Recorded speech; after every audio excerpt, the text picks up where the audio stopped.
Nah, kunci bahagia ada berapa? Dua, yaitu iman dan amal soleh.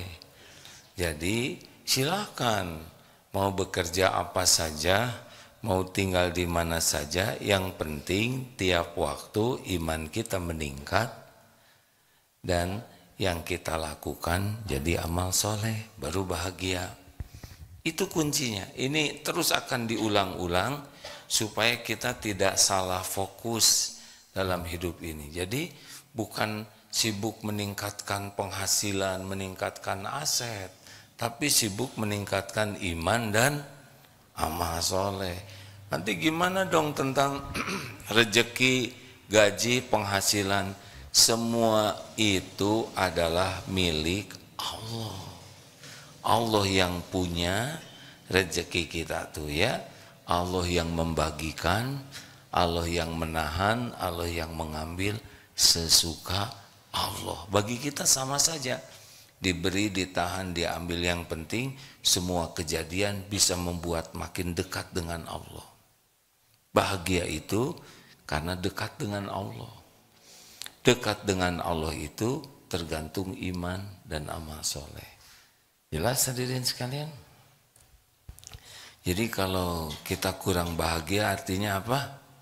Bu, kalau ibu kurang bahagia artinya kurang apa? Kurang makan lagi, kurang iman, dan kurang amal soleh ya. Mudah-mudahan tidak bosan nih teman-teman, karena saya mengulang terus 3 ciri orang kurang iman. Udah tahu Bapak Ibu? Belum, kan baru masuk ya. 3 ciri kakek-kakek, nenek-nenek kurang iman. 1 adalah selalu cemas dengan yang belum terjadi. Jadi kalau sudah ingat nanti, besok, yang stres. Bukan tidak boleh ingat, bukan tidak boleh cemas, tapi cemas terus atau tidak? Pasti ada cemas, tapi segera menjadi tenang karena ingat ada Allah. Gimana besok? Ada Allah. Gimana nanti? Ada Allah. Ini susah nih bagi kita. Kalau Allah nolong tidak ada yang susah. Saya tidak punya apa-apa. Allah Maha Kaya, pemilik langit dan bumi, yang memberi kepada semua makhluk yang ada. Tapi gimana saya nggak ada yang nolong? Allah Maha Dekat. Tapi tidak ada yang peduli ke saya. Allah Maha Peduli kepada hambanya. Selama ini aja kita diurus. Nah, jadi kalau udah kuat iman tuh pasti ke Allah terus. Ada Allah. Allah Maha Dekat. Allah Maha Melihat. Allah Maha Tahu segalanya. Allah Maha Kuasa atas segala sesuatu. Allah Maha Baik. Allah sudah janji akan menolong. Allah janji akan mencukupi. Allah tidak pernah lalai dari makhluknya. Allah Maha Perkasa. Waduh, udah enak sekali. Gimana dong kalau kejadiannya tidak cocok dengan keinginan kita? Tidak apa-apa. Yang penting yang terbaik menurut Allah untuk kita. Tapi gimana kalau misalkan kita kejadiannya yang pahit? Kalau kita sudah berlindung ke Allah, sudah berbaik sangka, pahit hanya casingnya saja, hatinya tidak akan dibuat pahit. Karena yang membuat tenang itu adalah Allah. Banyak di Palestina yang menghadapi kepahitan luar biasa ya. Tapi hatinya diturunkan sakinah oleh Allah. Jadi malah jadi tampak indah. Yang kedua apa? Sedih, sakit, kecewa dengan yang lalu, terbelenggu oleh yang lalu tuh. Jadi tidak bisa move on. Selalu ketarik oleh masa lalu. Kamu dulu kan pernah begini, terus saja. Dia pernah menipu saya, dia pernah menyakiti, saya pernah terluka. Yang lalu bagaimana kalau dengan iman? Yang lalu emang sudah takdirnya. Memang itu yang harus kita jalani. Tapi kok pahit sekali? Sangat besar kemungkinan karena dosa. Jadi bagaimana menghadapi yang lalu? Menghadapi yang lalu ridho dengan takdir yang ada, emang sudah begitu, dan tobat, minta ampun. kepahitan apapun diundang oleh keburukan kita. Ke depan kita benar-benar sempurnakan ikhtiar, doa, dan tawakal, berbaik sangka ke Allah, yang lalu kita terima, memang itu garis hidup kita, episodenya harus begitu, dan tobat. Lalu yang sekarang bagaimana? Kalau orang kurang iman yang sekarang CTA, tahu CTA? Capek tiada akhir. Baru ngarang. Capek pikiran, capek hati, ribet aja. Urusan tuh ribet, jengkel, kecewa. Pokoknya mah namanya kalau perempuan mbak ribet ya. Kalau suaminya mas ruwet. Pokoknya ciri khas orang kurang iman tuh ribet hidupnya tuh. Semua jadi masalah, semua jadi persoalan, diperbesar, didramatisir, ribet aja gitu. Capek. Halo? Kenapa dilihat wajah saya kayak gini? Kenapa nyindir saya terus? Enggak nyindir. Ini mah Bapak aja yang menjiwai. Pernah ketemu enggak Bu dengan orang yang ribet aja? Dari bangun tidur tuh ngomel, marah-marah, uring-uringan, nyesel, mencela, ngerasulo. Pokoknya dari bangun sampai tidur tuh nggak ada enaknya hidup ini. Pernah dengar tidak yang begitu? Pernah? Pernah ya? Jelas suaranya? Jelas suara sendiri ya. Ada tuh yang kayak gitu Pak. Bangun tubuh sendiri dikutukin. Nah, ini ciri orang kurang iman. Ya kalau orang yang kuat imannya bagaimana? Ya syukur weh ya kan. Dijadikan amal semuanya. Kalau dijadikan amal, nggak ada ribetnya. Ribet itu nafsu, bukan diniatkan jadi amal soleh. Tidak ikhlas dalam menjalani kehidupan ini. Kenapa jadi mikir semua? Kan? Sebentar lagi juga kita meninggal. Apalagi masa keemasan. Tadinya programnya tuh macam-macam Pak, kan ini untuk orang tua. Apa ya cocoknya judulnya? Apakah masa sakaratul maut? Ih horor katanya, nggak ada yang daftar. Menjelang ajal juga horor, nggak ada yang mau daftar Pak. Tapi sesudah masa keemasan ya pada daftar begini. Bu, Pak, sayang hidup ini kalau tidak dibuat indah, betul tidak? Nah begitulah. Jadi jangan pernah merasa akan bahagia tanpa iman, tidak bisa. Tidak bisa. Dunia berikut isinya rumah bagus, mobil mewah, penampilan indah, harta melimpah. Itu mah bukan sumber kebahagiaan, bahkan itu sumber penderitaan. Kalau nggak pakai iman Pak, beneran. Makin mahal, makin bagus, makin keren, nyiksa. Kesiksa apa? Kesiksa pengennya. Lagi pengen itu kesiksa lah Pak, sampai ke bawah-bawah sholat.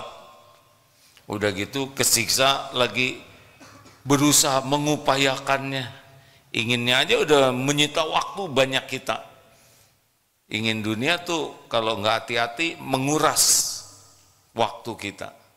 Bukan tidak boleh punya keinginan ya. Kemudian menyiksa ketika ikhtiarnya. Segala diteleponin pergi sana. Pokoknya kalau lagi pengen dunia tuh habis tuh tenaga waktu kita, benar? Sudah gitu ketika dapat mulai kesiksa lagi Pak. Kesiksa pengen pamer, pengen dilihat orang, diakui orang. Udah gitu tegang lagi. Kenapa? Takut rusak, takut kegores, takut hilang. takut ada saingan, takut dicurigai KPK, takut bayar pajak, aduh capek. Udah gitu kesenggol, kayak kesenggol kepalanya Pak. Padahal cuman kecodet dikit, mobil kesayangan kayak keiris lehernya. Aduh, bukan tidak boleh punya ya, tapi biasa aja lah, dunia biasa aja, benar? Halo? Sebetulnya saya mau ngebahas tentang ilmu munafik ini, tapi ilmu dasar tentang ketauhidan ini penting sekali, karena kalau tidak ya nggak ada bahagianya aja hidup ini. Apalagi kita makin tua kan makin penyakitan Pak, nggak bisa kayak dulu. Punten, Mim, udah dapat kiriman belum Mim tentang waktu zaman sebentar ya, saya kirim sedikit Mim, tayangkan betapa bedanya gitu ya ketika sedang zaman dulu dan zaman sekarang. Sebentar ya. Izin dulu Ustadz Miftah udah tersambung. Pak Miftah Farid sudah tersambung? Alhamdulillah.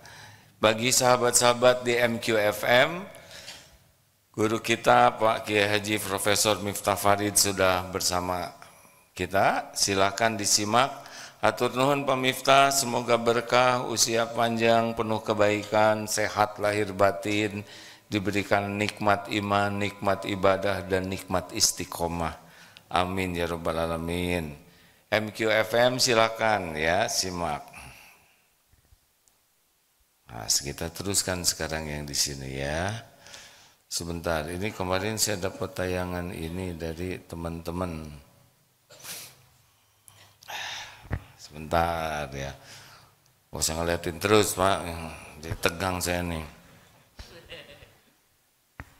Enggak, ini saya hanya ingin menunjukkan betapa gitu. Saya pas lihat ini juga, oh ya Allah, masanya seperti ini sudah selesai. Ini yang naik-naik pohon, udah dapat belum Mim? Belum ya? Nah, ya sebentar ya. Nih Mim, saya kirim ke Hamim ya. Ini zaman tahun 90 berapa gitu ya. Mungkin nggak ada yang ngebayangkan seperti ini. Nah, udah saya kirim Mim, boleh nanti ditayangkan ya. Baik. Artinya makin lama kita tuh makin reyot, betul tidak Pak? Kita kan kalau sudah senior gini, kalau mau bangkit dari duduk tuh kan kayak mau take off tuh, nyorocot ya. Kalau zaman dulu mah anceleng, makin tua. Bayangkan Pak, kita makin tua, tubuh makin rentan. Kalau iman tidak makin kuat, makin menderita tuh Pak, makin tua tuh. Kenapa putus nih? Punten. Nah, begitu. Jadi harus iman kita makin kuat. Setuju? Sudah siap Pak. Oh, langsung bisa Mim? Ya, kita simak nih. Tahun 90 Naman, kecil Mim? Kecil. Ini adalah zaman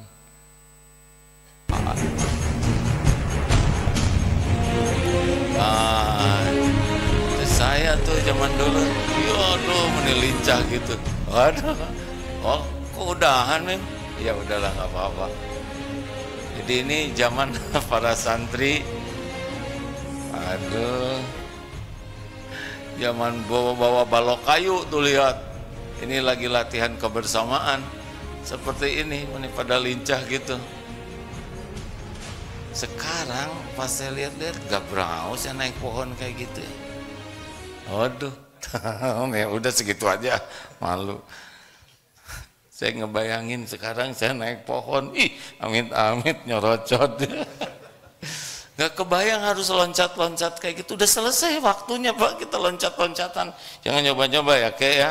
Di sini naik pohon, nanti dimarahin cucu. Oh iya. Nah artinya apa? Artinya kalau kita enggak serius sekali untuk meningkatkan iman, coba udah tubuh makin segala kerasa, betul tidak Pak? Ibu udah tahu belum Bu? Kalau santri lewat udah tahu nih program apa? Nih tutup mata, nanti disuruh lewat. Udah ketahuan nih. Saya bisa tuh tutup mata. Ini lewat, nggak usah dilihat, nggak usah disentuh. Ini pasti PAUD, TK nih. Lewat lagi, SMA, SMP nih. Lewat lagi, ini pasti gurunya atau dosennya nih. Lewat lagi, ini masa kemasan. Nggak usah dilihat. Lewat, minyak telon, kayu putih, PAUD, beres. Ini Gatsby, ini SMP nih, tisu.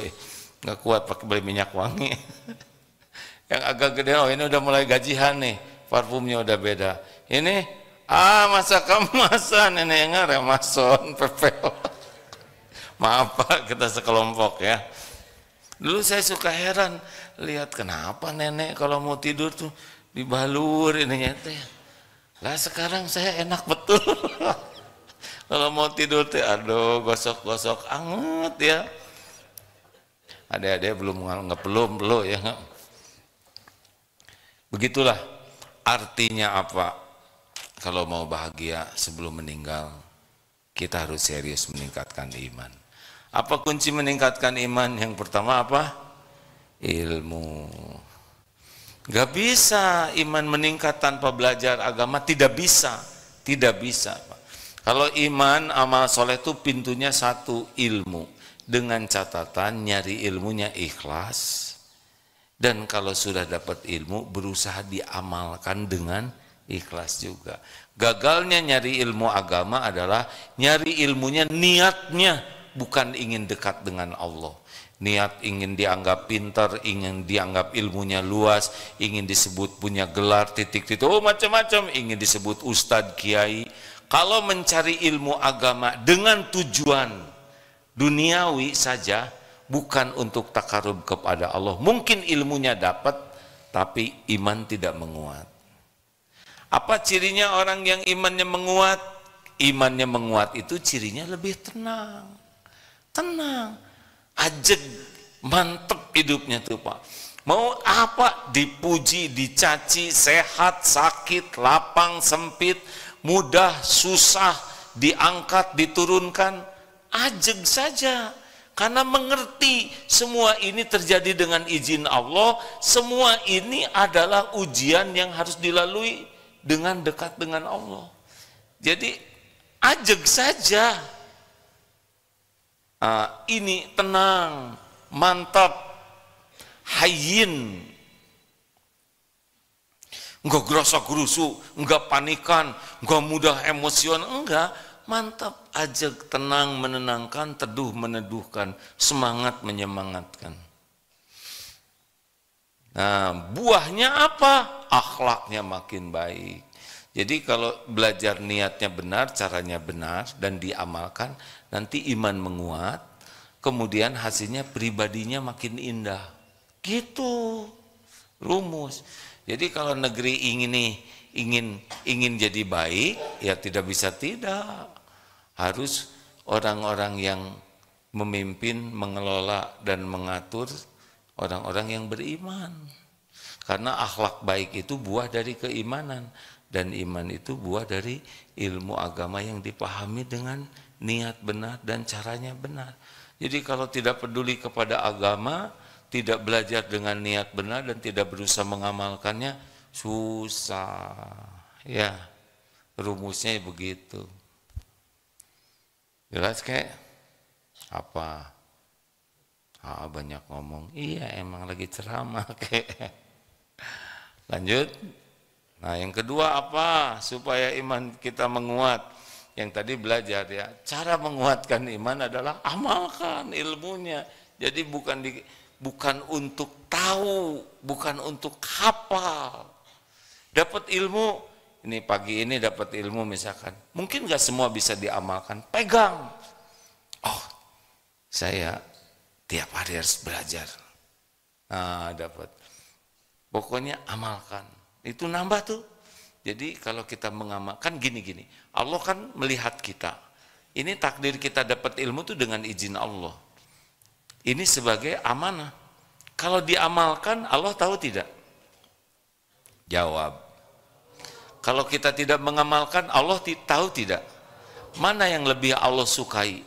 Ketika kita diberi ilmu, kita mengamalkan, atau kita tidak mengamalkan? Mengamalkan.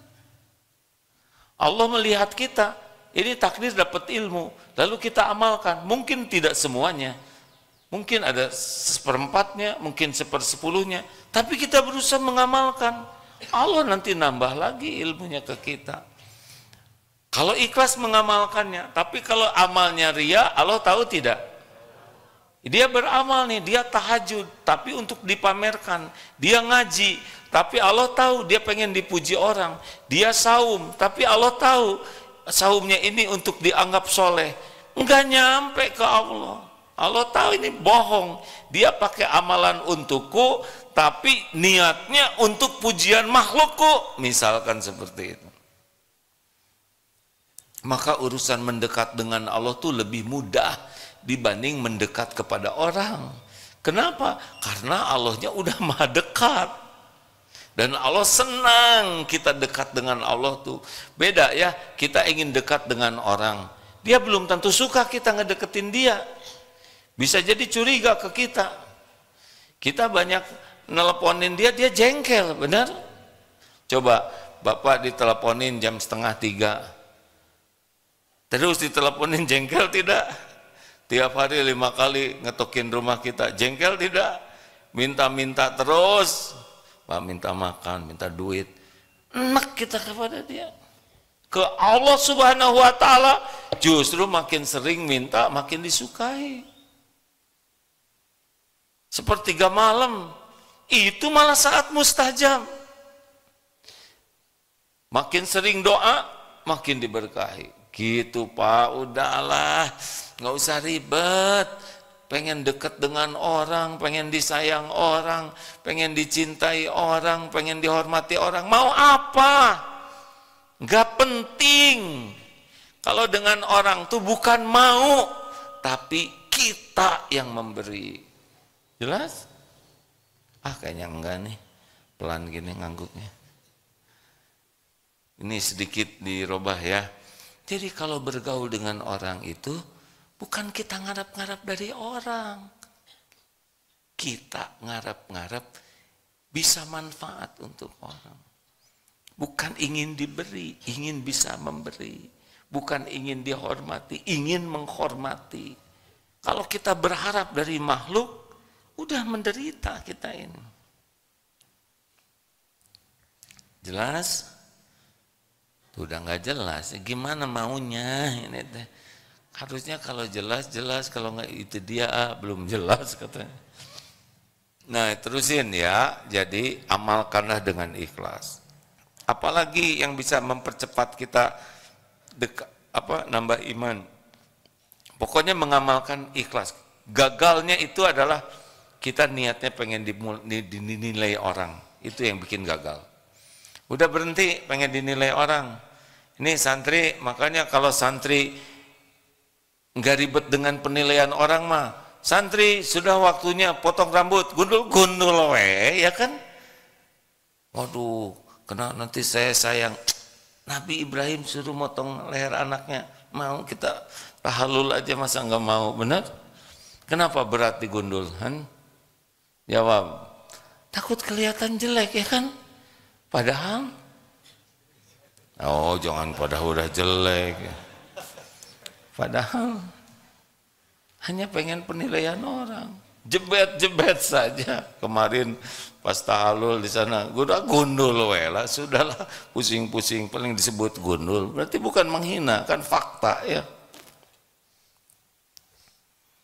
Makanya orang-orang yang ribet, pengen dinilai orang keren, kaya, cakep, hebat. Capek tuh hidupnya Pak, capek. Bu, ibu udah senior sih, udah nggak terlalu capek dandan ya kan? Nggak usah pakai bulu mata palsu loh, masa kemasan nanti namanya kelelahan otot mata yang Iya kan, kalau pakai bulu mata palsu kayak bawa barbel, Pak. Toel, toel, jadi berotot di sini. Lanjut. Lebih enak kan Bu kayak gini Bu? Pakai syal, aman. Bapak juga pakai syal gini, nggak bisa main-main Pak. Lebih terjaga. Makin pengen dinilai orang, makin ribet hidup ini. Capek, pengen dinilai Allah saja. Bahagia. 3, harus sering baca Quran dengan artinya. Kalau tidak dengan artinya susah. Allah memperkenalkan dirinya paling efektif itu lewat Al-Qur'annya. Allah menurunkan Quran itu untuk memperkenalkan Allah, memperkenalkan kekuasaannya, memperkenalkan aturannya. Makanya maaf orang yang jauh dari Al-Quran, jarang berinteraksi dengan Al-Quran, tidak baca Quran, tidak berusaha memahami artinya, ya sudah, siap-siap aja, madesu, masa depan surem, masening. Apa masening? Masa sekarang pening. Ngarang hadirin. Pokoknya kalau jauh dari Quran, jarang baca Quran, ya sudah, susahlah hidup bahagia. Karena Quran petunjuknya. Sekarang ada Google Map, benar? Setel, patuh saja, 20 meter, belok kanan, belok, 50 meter, belok kiri, belok, nurut saja, nyampe tuh, jauh lebih mudah. Sama Al-Quran, petunjuk Allah, sempurna ya. Kalau Google Map bisa salah dan cuman lahir saja, ini petunjuk sampai ke hati nurani terdalam. Ini contoh yang sederhana ya. Hati semua pengen tenang. Ibu ingin tenang? Mahal tenang itu Pak. Gak bisa dibeli. Pakai obat penenang, cuman kamuflase saja, tidak tenang asli. Apa kunci ketenangan batin? Gampang, tinggal lihat Quran. Ala bizikrillah tatmainnul qulub. Camkan, hatimu akan tentram dengan mengingat Allah. Toel gitu Pak. Sederhana obat penenang itu zikrullah. Siapa orang yang paling mulia? Orang kaya? Bukan. Inna akramakum indallahi atqakum. Oh, yang paling sukses di sisi Allah itu yang paling takwa. Apa saja ciri orang takwa?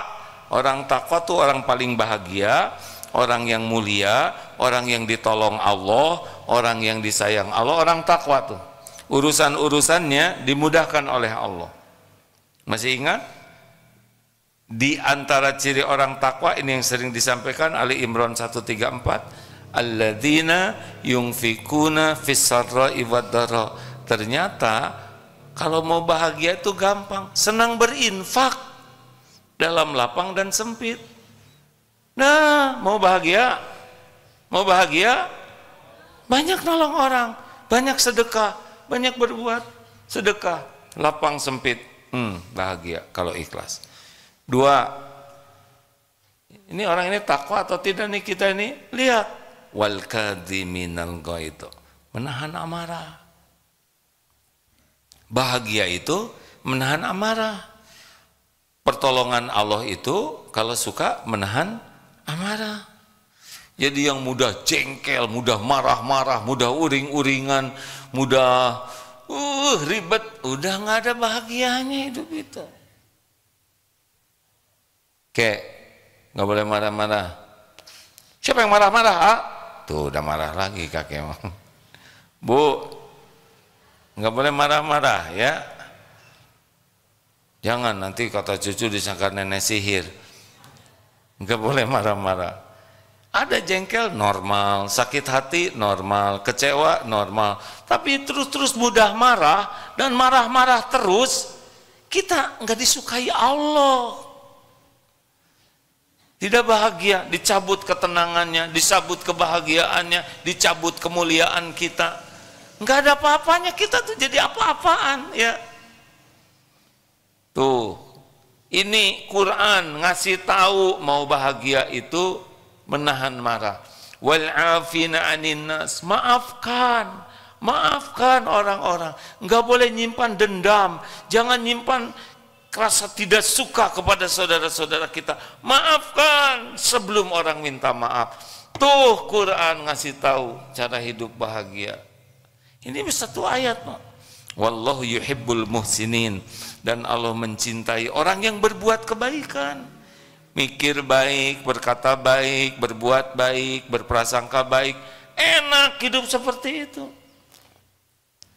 Satu ayat. Coba kalau Bapak Ibu baca Quran lebih banyak dengan artinya. Anteng. Apalagi yang bisa membuat kuat iman? Zikrullah. Fadkuruni adkurkum. Makin sering menyebut nama Allah, Allah semakin mengingat kita spesial. Di antaranya kuat iman. Udah gak usah kebanyakan nyebut nama orang, mending nyebut nama Allah saja. Tuh. Yang penggemar sepak bola mau nyebut Ronaldo, Messi, dan mereka nggak ada yang ingat sama kita, betul. Ingat sama presiden juga nggak ingat sama kita.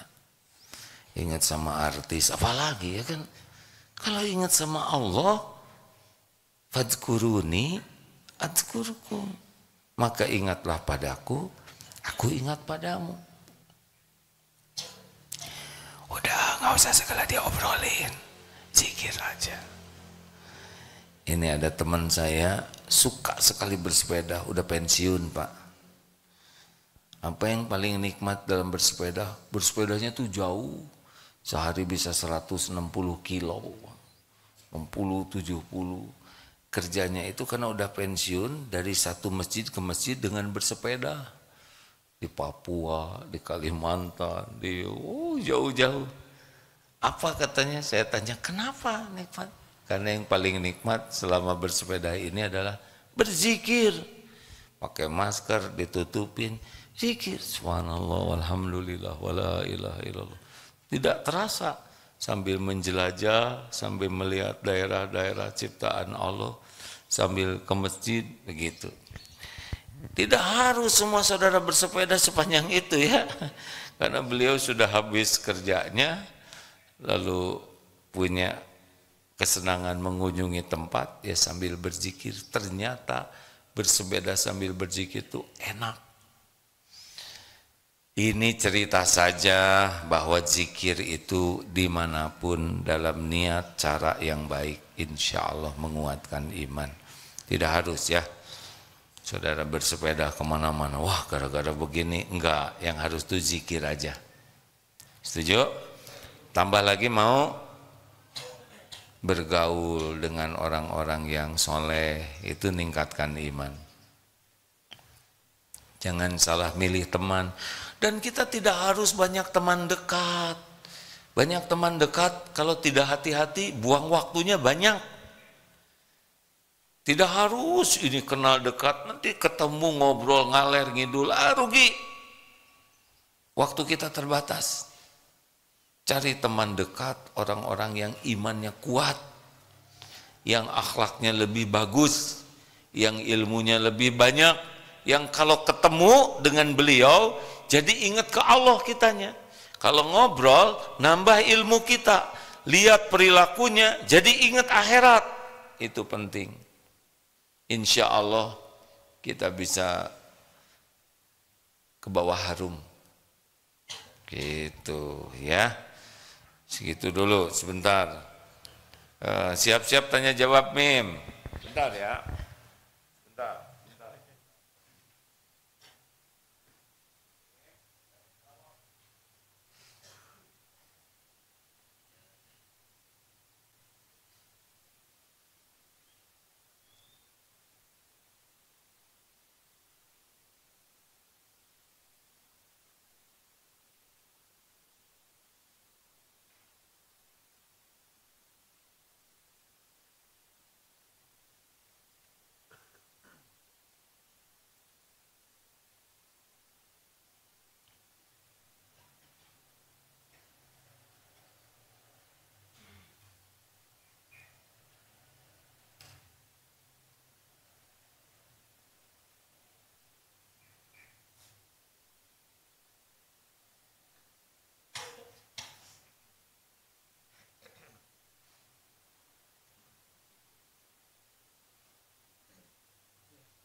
1 menit ya.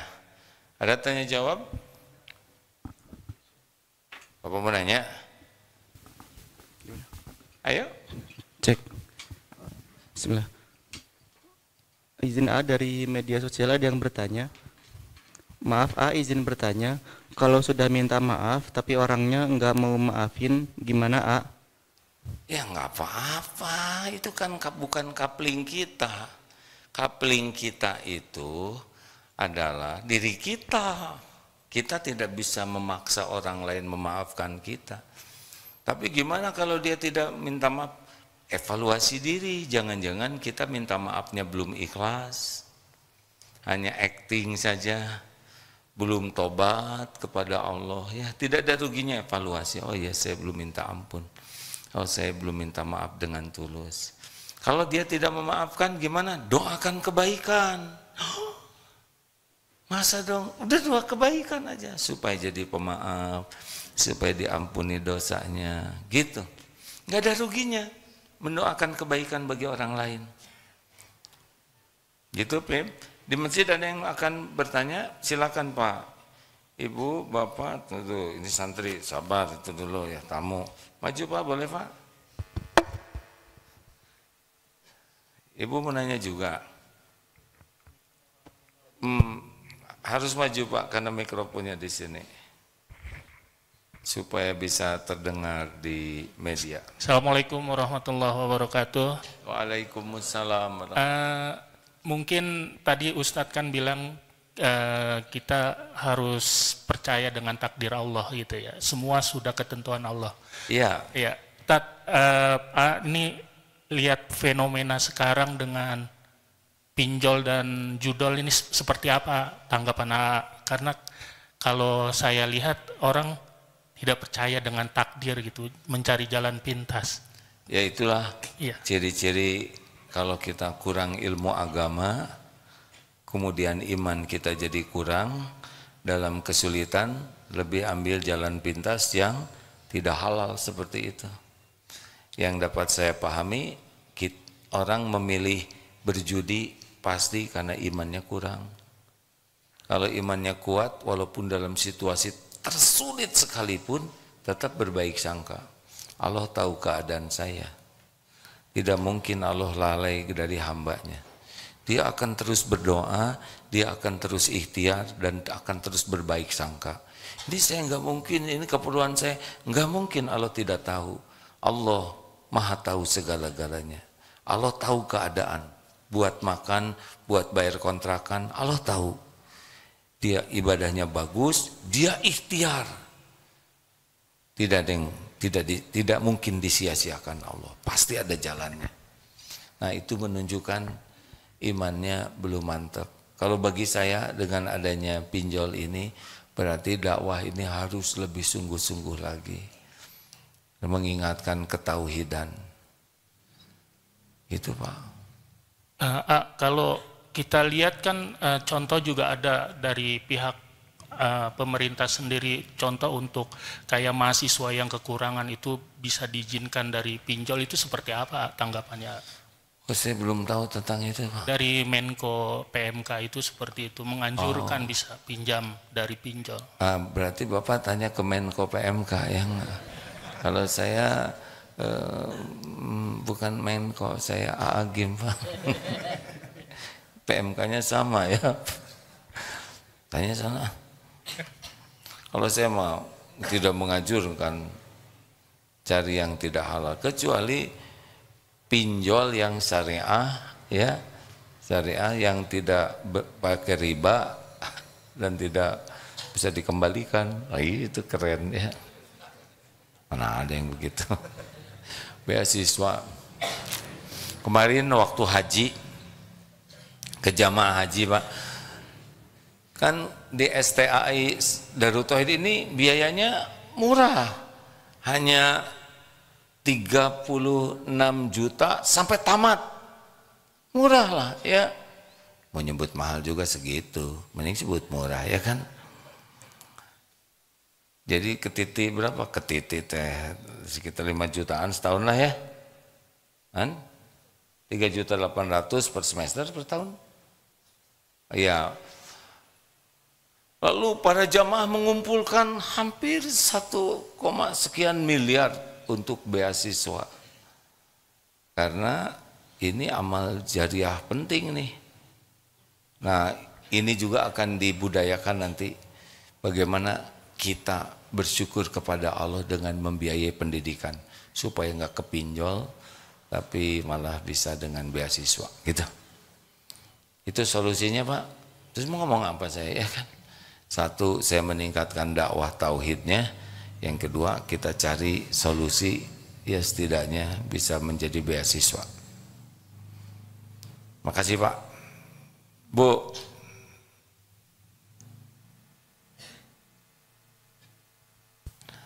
Tinggal 2 menit kita nih. Assalamualaikum warahmatullahi wabarakatuh. Waalaikumsalam warahmatullahi wabarakatuh. Saya salah satu santri PMK dari Bengkulu. Ini tadi AA bilang jangan marah-marah gitu ya. Nah, dalam kehidupan sehari-hari, terutama di rumah kita. Bukan di rumah kita, di rumah ibu. Iya, di rumah saya. Maaf. Ya, nanti fitnah di ya. Di rumah saya. Kadang kita menyuruh anak atau cucu kita untuk segera bukan sholat. Cucu kita, cucu ibu ya. Tolong ya Bu ya, bukan anak kita, bukan anak ya. Ibu, anak ibu. Ya, anak saya dan cucu saya. Ini penting sekali. Untuk ya. sholat, segera melaksanakan sholat. Nah, kadang kalau kita suruh, ayo sholat, bentar, ayo sholat sebentar, gitu kan. Nah, itu berulang-ulang terjadi seperti itu. Kalau kita diamkan, ya tetap aja sebentar-sebentar terus. Nah, apakah boleh kita marah? Mohon penjelasannya, terima kasih. Saya emang mau marah-marah, Bu. Wabarakatuh. Saya emang gak mau marah-marah. Nanti kata anak tuh kalau sholat tuh jadi pemarah katanya gitu.